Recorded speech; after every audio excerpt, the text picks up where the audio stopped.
हरितालिका व्रत को हरितालिका तीज या तीजा भी कहते हैं।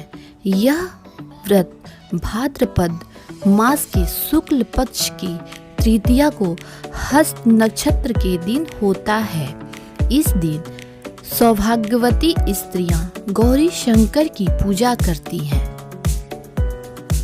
विशेषकर उत्तर प्रदेश के पूर्वांचल और बिहार में मनाया जाने वाला यह त्योहार करवा चौथ से भी कठिन माना जाता है, क्योंकि जहां करवा चौथ में चांद देखने के बाद व्रत तोड़ दिया जाता है, वहीं इस व्रत में पूरे दिन निर्जल व्रत किया जाता है और अगले दिन पूजन के पश्चात ही व्रत तोड़ा जाता है।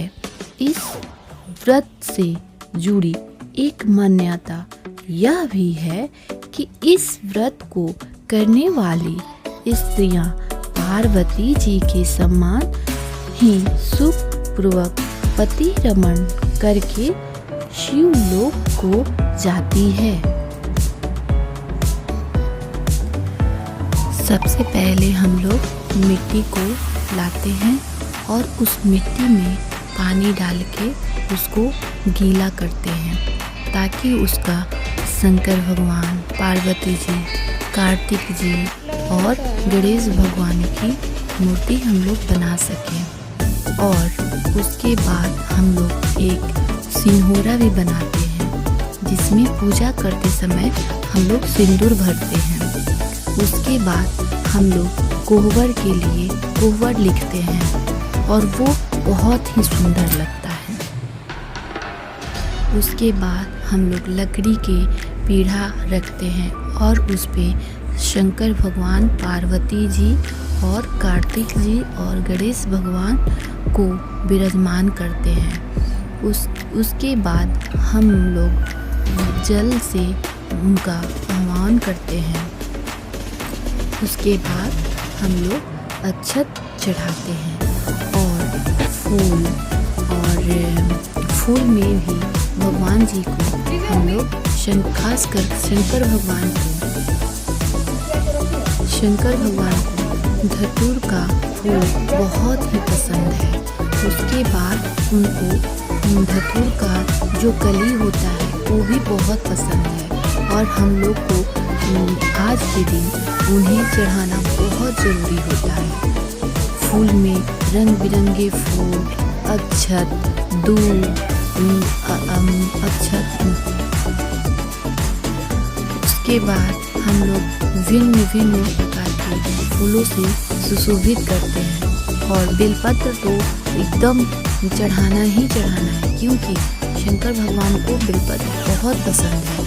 और उसके बाद हम लोग 5 प्रकार के फल और वस्तु से उन्हें अर्पित करते हैं। सौभाग्यवती स्त्रियां अपने सुहाग को अखंड बनाए रखने के लिए अविवाहित युवतियां मन मुताबिक वर पाने के लिए हरितालिका तीज का व्रत करती हैं। सर्वप्रथम इस व्रत को माता पार्वती ने भगवान शिव शंकर के लिए रखा था। इस दिन विशेषकर गौरी शंकर की ही पूजा किया जाता है। इस दिन व्रत करने वाली स्त्रियां सूर्योदय के पूर्व ही उठ जाती है और नहा धोकर पूरा श्रृंगार करती हैं। पूजन के लिए केले के पत्तों से मंडप बनाकर गौरी शंकर की प्रतिमा स्थापित की जाती है। इसके साथ पार्वती जी को सुम्मी भजन कीर्तन करते हुए जागरण कर 3 बार आरती की जाती है और शिव पार्वती विवाह की कथा सुनी जाती है। इस दिन शंकर भगवान को पीला रंग के वस्त्र से सुशोभित किया जाता है। इस दिन भगवान शंकर को हम लोग मिष्टान पकवान भी चढ़ाते हैं, तरह तरह के उन्हें फल भी अर्पित करते हैं। पान के पत्ते रख के, ऐसे फल उन्हें अर्पित नहीं करते हैं, पान के पत्ते रख के उस पे फल को अर्पित करते हैं। आज के दिन हम शिव शंकर और पार्वती जी को तरह तरह के भजन कीर्तन सुनाते हैं और आप देख सकते हैं कि कथा यहाँ कही भी जा रही है और सुने भी जा रहे हैं। इस कथा को सुनने मात्र से ही बहुत सारी पुण्य प्राप्त होती है।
आपने नाम तो बताया, अब इसकी विधि भी बताएं। इसका क्या पुण्य है, क्या फल है, यह व्रत कौन करे? श्री शिव जी पार्वती जी से कहते हैं, हे देवी, मैंने समस्त स्त्री जाति की भलाई के लिए यह उत्तम व्रत बताया, जो कि अपने सौभाग्य की रक्षा करने। ज़्यादातर यह व्रत उत्तर प्रदेश और बिहार के लोग मनाते हैं। महाराष्ट्र में भी इस व्रत का पालन किया जाता है, क्योंकि अगले दिन ही गणेश चतुर्थी की दिन गणेश स्थापना की जाती है। आज के दिन जब हम लोग पूजा करते हैं तो अपना सिंदूरा जरूर रहना चाहिए, क्योंकि उसी सिंदूरा के सिंदूर से जो हम लोग सिंदूरा बनाते हैं उसमें सिंदूर भरा जाता है और उसी सिंदूर से हम लोग अपनी मांग को भरते हैं और ये बहुत ही ज़रूरी होता है करना। इससे सुहागन औरत की सुहाग जो होता है बहुत लंबा होता है, पति की आयु बढ़ती है, उन्हें सही रास्ता दिखता है। इसके बाद कथा समाप्ति होने के बाद हम लोग आरती करते हैं।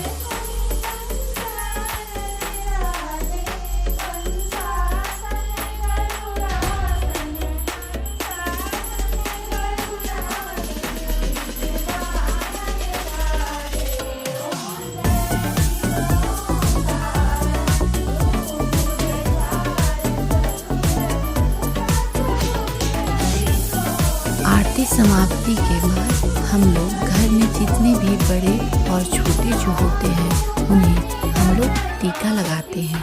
टीका लगाने के बाद सभी लोग प्रणाम करते हैं। उस जगह पे और व्रत करने वाली जो स्त्रियां होती हैं वहाँ अपने माथा झुकाकर उन्हें प्रणाम करती है और जो सिंदूर से सिंदूरा भरी जाती है वही सिंदूर से पूरे मांग को भरा जाता है।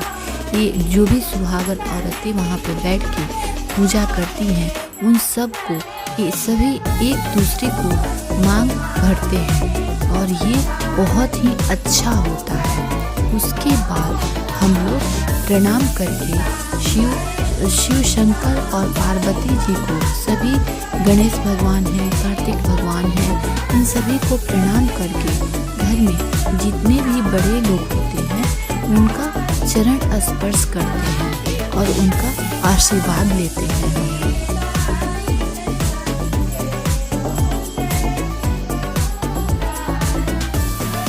उसके बाद हम लोग कथा सुनने और सुनाने के बाद घर में जितने बड़े लोग होते हैं प्रणाम करने के बाद हम लोग रात को जागरण करते हैं और भजन कीर्तन करते हैं, जिससे पूरी रात कैसे कट जाता है बिल्कुल पता नहीं चलता, बहुत ही अच्छा लगता है। उसके बाद जब सुबह का जो होता है सूर्योदय से पहले ही हम लोग नहा धोकर फिर शंकर भगवान, पार्वती जी और गणेश और कार्तिक भगवान जी को आके पूजन करते हैं। पूजन में वो सारे फल और पुष्प भी होते हैं, उनको पूरी विधि के द्वारा उस दिन उद्यापन किया जाता है। और जो भी सुहागन औरतें होती हैं वो लोग अपना गोद भरते हैं और गोद भरने यानी जो भी फल या मिष्टान पकवान जो चढ़ाए जाते हैं या पुष्प चढ़ाए जाते हैं उनसे अपने आंचल में लेके हम प्रणाम करते हैं और भगवान जी से हम आशीर्वाद लेते हैं कि वो हमारे सुहाग की रक्षा करें, हमारे पति को लंबी आयु दे, हमारे बच्चों को दीर्घायु और स्वस्थ बनाए। इस तरह से पूजन करने के बाद हम लोग अन्न ग्रहण करते हैं। इस तरह से हरितालिका व्रत जो है इसका पूजन समाप्त होती है। और अगर आप लोग भी चाहें तो इस तरह से हरितालिका व्रत जो होती है इसका विधि पूर्वक इस प्रकार पूजा कर सकते हैं।